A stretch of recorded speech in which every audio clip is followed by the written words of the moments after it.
Hello guys, welcome back to my channel. ازيكم؟ الكومنت ده جالي امبارح وخلاني افكر اعمل فيديو النهارده. طبعا انتوا متعودين دايما انه انا بس بضحك على السكرين، بحب اطلع اديكوا طاقه ايجابيه، اشجعكم ان انتوا تكونوا ايجابيين، تعملوا حاجات ايجابيه، تبقوا نسخه احسن من نفسكم، وانتوا كمان بتساعدوني اعمل ده. والكلام ده مش جديد، احنا بقالنا 5 سنين بنعمل ده. بس في فيديو النهارده حبيت ان انا اكون صريحه معاكم واقول لكم ان انا فعلا مش كويسه. حاسه اني عايزه اشارككم احساسي بصدق، لان ممكن ناس كتير تبقى زيي ومعرفش، نشارك بعض، نفكر مع بعض.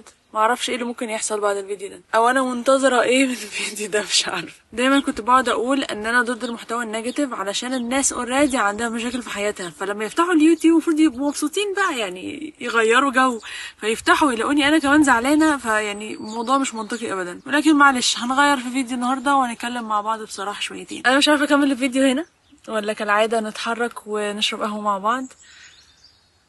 تعالوا نشرب قهوه مع بعض، جايز احس ان انا احسن.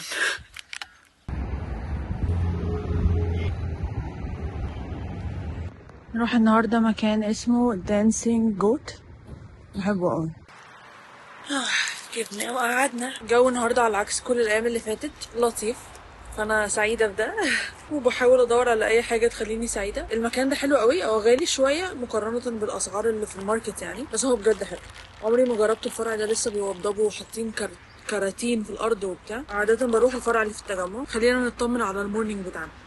حلوة قوي، زي ما عملت في الفيديو اللي قبل اللي فات ولا قبل اللي فات. هسجل صوتي هنا عشان الهوا، وهركب الصوت على الفيديو، مش تحسوا باي حاجه. طيب، الفتره اللي فاتت كانت مليانه مواقف. انا هحكي لكم ايه الموقف اللي خلاني، اللي هو يعني كنت زعلانه، بعدين جبت اخري. هقول لكم الموقف ده في اخر الفيديو او قبل اخر الفيديو شويه، وعايزاكم انتوا كمان تشاركوني مواقف حصلت معاكم سواء في الفتره الاخيره او قبل كده، حسستكوا بالاحباط او الخذلان، او ان انتوا متضايقين مش عارفين تعملوا ايه. ولو عندكوا قصص نصب عليكم في حاجه قبل كده، يا ريت كمان تكتبوا لي القصه في الكومنتس، تعاملتوا معاها ازاي، ايه اللي حصل، خلصت على ايه، كل الكلام ده، عشان ده غالبا هيبقى الفيديو اللي جاي. احكي لكم قصه نصب عليا فيها، وكانت نصبيه مش لطيفه خالص، وعايزه اقرا قصصكم انتوا كمان. مش عارفه بقول الجمله بابتسامه عريضه ولكني بقول نصب يعني. anyway، فهحكي لكم ايه اللي مضايقني قوي يعني، او ايه الموقف اللي حصل ضايقني على الاخر.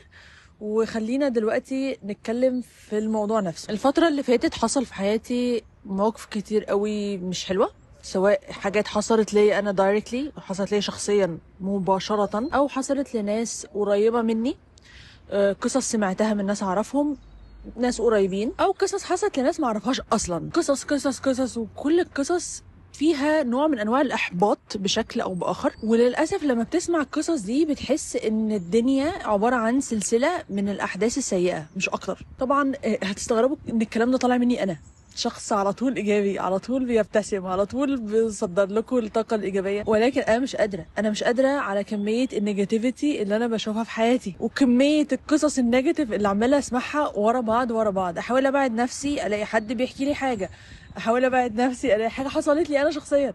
فيعني الموضوع يبقى صعب بصراحه. طبعا اول واكتر حاجه مؤثره فيا هي اللي بيحصل في غزه. كل يوم بنشوف صور وفيديوهات بتقطع القلب وتكسر النفس بشكل مش طبيعي. اطفال، عائلات، بيوت بتتهد، واحلام بتتهدم في لحظه. حياتهم حرفيا بتتغير في ثواني كده، واحساسنا احنا بالعجز بيكون قاتل. انك شايف وجع الناس دي ومش قادر تعمل اي حاجه، او مش قادر تعمل حاجه بجد يعني. مساعدات، الدعاء، كل ده هو ده اللي احنا نقدر عليه. غير كده هل في تغيير حقيقي نقدر نعمله؟ للاسف لا. بتحس ان الدنيا ظلمه وقاسيه بشكل بجد يوجع، لدرجه ان انا بجد انا انغمست في اني حاسه ان انا فقدت الايمان في الانسانيه اصلا. يعني حاسه ان مفيش امل في البوينت دي.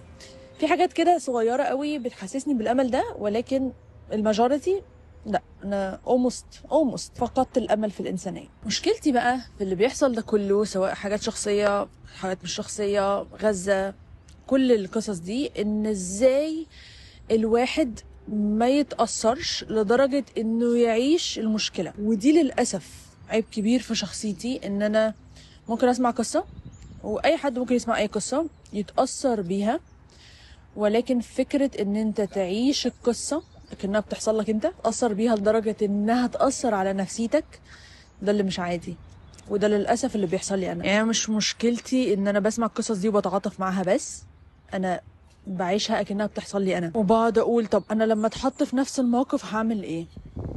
وانا لو كنت مكان الشخص ده كنت عملت ايه؟ بلس الحاجات اللي بتحصل لي، فالاتنين مع بعض.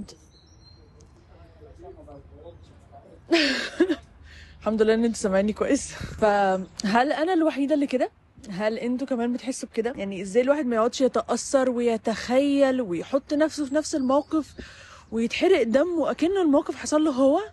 ما اعرفش ازاي اعمل، يعني ما اعرفش ازاي اتاثر من بعيد لبعيد، او مش من بعيد لبعيد بس اتعاطف مع الشخص من غير ما اعيش مشكلته. يعني فاهمين قصدي؟ حاجه صعبه قوي بصراحه. بعيشه بتفاصيله including اللي بيحصل في غزه. بقعد افكر لو انا هناك، لو انا دلوقتي هناك، لو في المستقبل ده حصل، لو ولو فاهمين قصدي؟ هنقلكوا على موضوع تاني طبعا مش بنفس الأهمية، ولكن برضو ضايقني جدا موضوع ان في صناع محتوى كتير قوي بيتقبض عليهم. انا مش هقدر اقول عليهم كلهم صناع محتوى، لان في ناس بجد يعني بيعملوا حاجات تعتبر جريمة، وانا مش ضد ده. يعني انا مش ضد ان هم يقبضوا على حد بيعمل جريمه، غسيل اموال، الحاجات اللي انتوا عارفينها دي، انا مش ضد ده. بس في ناس اتحبست عشان بيقولوا محتوى او بيعرضوا محتوى ضد الذوق العام. انا مش عارفه ايه الذوق العام اللي احنا بنقيس عليه، معرفش اتفقنا مع المحتوى ده او اختلفنا، احنا مين علشان نحدد الذوق العام؟ انا مش قادره افهم الموضوع ده، وعايزاكم تقولوا لي رايكم، جايز اقتنع. انا دلوقتي مش على التلفزيون، انا دلوقتي على منصه، اللي بيتفرج على الفيديو بتاعي ده بيختار يتفرج على الفيديو بتاعي، لقى مش مناسب لقيمه، لذوقه، لوات ايفر، يقفل الفيديو، يعمل لي بلوك، مش هطلع له تاني. وهكذا مع اي حد تاني. فيعني ايه انا هحبسك علشان انت مش مناسب للذوق العام؟ بليز اشرحوا لي في الكومنتس، انا بجد محتاجه افهم. والحاجه التانيه ان احنا استسهلنا قوي، لان انا بقرا الكومنتس على الحاجات دي انه ده يستاهل، دي تستاهل، مش عارفه ايه يستاهل. بحس انه الناس مش مقدره يعني ايه حد يتحبس، يعني ايه حد يخش السجن، يعني ايه حد يقضي ليله واحده حتى في الحجز، يعني ايه حد يتمنع يشوف اهله ومراته وعياله، يعني ايه حد بيبقى مش حر. انتوا متخيلين؟ حاسه الموضوع اكستريم شويه. يعني انا مع ان هم مثلا يتقرص ودنهم علشان عملوا حاجه وات ايفر مش عاجبه الدنيا، فماشي اوكي، غرامه ماليه فظيعه فيحرموا يعملوا كده تاني، اوكي. بس يتحبس؟ دي تقيله قوي، دي كبيره قوي، دي تقيله يا جماعه. فانا بسمع الحاجات دي بجد برضو بحط نفسي مكانهم، انه لو انا بالعقليه دي وبعمل النوع ده من المحتوى وبعبر عن رايي بطريقه فيها شتايم مثلا او وات ايفر، الناس بتتحبس ليه؟ واتحبست علشان شتمت؟ ده رايي، وبليز اقنعوني بالعكس عشان اعرف اعيش، اعرف استمر في ان انا احس ببوزيتيفيتي شويه، مش عارفه. والفكره ان احنا لو هنتكلم بقى على ذوق العام وعلى قله الادب والشتايم والايحاءات الجنسيه والحاجات دي كلها، لا معلش سوري. نبدا بالسينما، السينما اللي بجد بتتفرض علينا، وبجد بتتعرض في التلفزيون، وبجد بتتعرض في السينما، وبجد الاب بياخد مراته وابنه وبيدخلوا السينما على انهم هيشوفوا فيلم حلو، يلاقوا انا مش عايزه اذكر اسامي، ولكن في مثلا مغني مشهور جدا بيقعد يعمل افلام كلها مش ناجحه الحمد لله، يعني ما حدش بيشوفها قوي، ولكن هو يعتبر تاني اهم مغني في مصر، وبيعمل ايحاءات كتير جنسيه مثلا، ويقعد يعمل كده بقى واكنه مثلا هيضرب واحده. انتوا فاهمين قصدي؟ ده مثلا دي مش ايحاءات جنسيه منافيه للاخلاق والذوق العام والاداب المجتمع؟ سلسله افلام اولاد رزق مثلا، انا بقرف اتفرج عليهم، بقرف منهم. ده مش منافي للذوق العام والاخلاق بتاعت المصريين؟ كمان. ولا هو علشان صناع محتوى افراد والفيلم ده قائم عليه مجموعه كبيره فده عادي وده لا؟ صح. فلو هنوقف نوع معين من الحاجات المنافيه للاداب، نوقف كله بقى، نوقف كله، وانا مع ده. انا مع ده جدا، انا بقرف اتفرج على الافلام دي، وبقرف من اي حد بيحبها، وبقرف من هذا النوع انتوا فاهمين قصدي.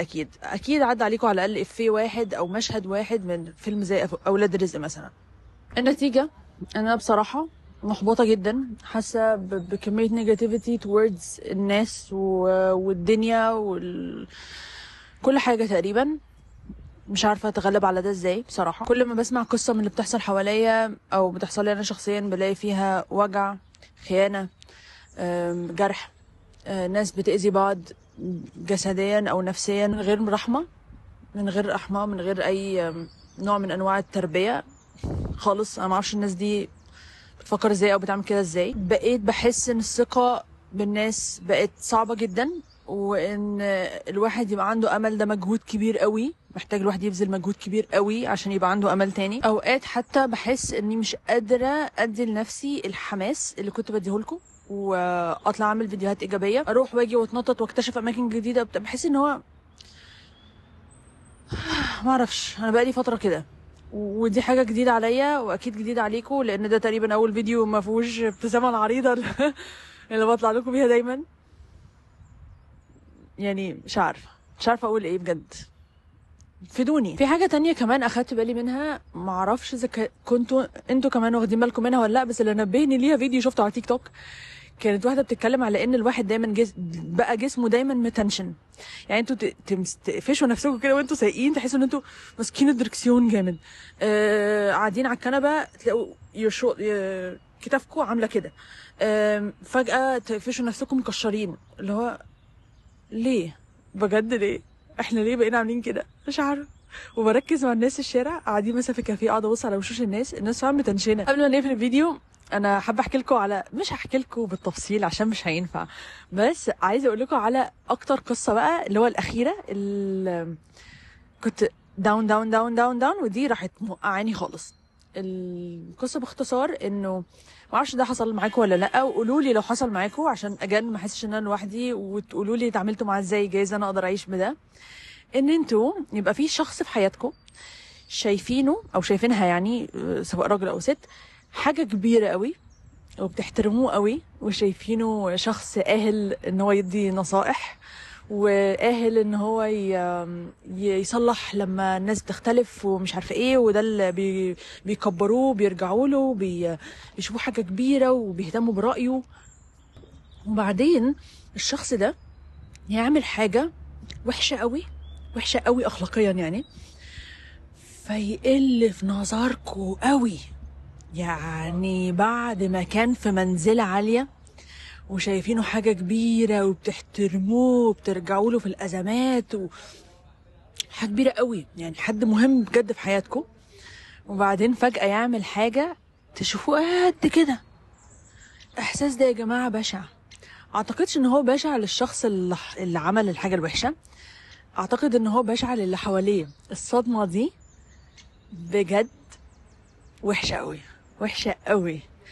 فهل انتوا مر عليكم حاجة زي كده؟ حد من قرايبكم، حد من صحابكم، حد من اهلكم، حد وات ايفر، كنتوا بتشوفوه حاجة كبيرة وحاطين له مكانة عالية، وعمل حاجة حسيت ان هو قد كده ولا لا؟ ولو ده حصل معاكم احكوا لي عملتوا مع ده ازاي، وازاي الواحد يتخطى الفكرة دي، الصدمة دي،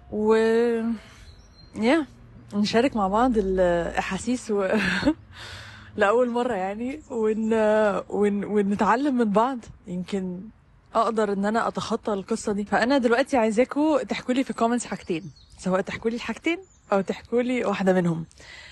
الحاجة الأخيرة اللي أنا قلتها دي، إنه تحكوا لي حاجة حصلت معاكم، سواء شخص كنتوا شايفينه في نظركم حاجة كبيرة وقل، او اي نوع من انواع الاحباط اللي بتواجهوه الايام دي وازاي بتتعاملوا معاه. دي اول حاجه. الحاجه الثانيه انتوا تحكوا لي قصه نصب وحصلت ازاي واتحلت او خلصت على ايه. عايزاكم تحكوا لي الحاجتين دول، واحده منهم او الاثنين، يا ريت الاثنين اكيد. والفيديو اللي جاي هحكي لكم على قصه نصب حصلت معايا. طبعا انا يعني مش هحرق الفيديو اللي جاي. وسواء ده او ده، سواء قصه النصب او قصه الاحباط، لو انتوا مش قادرين تتغلبوا عليه قولوا ان انتوا مش قادرين تتغلبوا عليه، جايز انا او اي حد في الكومنتس يحاول يساعد، يقول لكم على موقف مشابه حصل معاه. احنا دايما بنعمل كده في الكومنتس، الحمد لله الناس بتتواصل مع بعض بشكل رهيب عندي في الكومنتس، هم تقريبا اتصاحبوا على بعض عندي في الكومنتس، ونحس بالاحساس انه احنا مش بنواجه ده لوحدنا الحمد لله. انا مؤمنه ان كلامنا مع بعض سواء انا وانتوا او انا وصحابي او كده ممكن ما يحلش المشكله، ولكن بيخفف شويه وبيساعد ان الواحد يتوجه للطريق الصح للموضوع. وجايز الفيديو ده ما فيهوش طاقه ايجابيه للاسف، ولكن هو صادق وطالع من قلبي، وانا فعلا كنت محتاجه اقول الكلام ده لان مفيش اي حاجه تانية انا حاسه بيها الايام دي غير كده بس. للاسف وعادي ان انا ابقى مش بوزيتيف في وقت من الاوقات بس كده.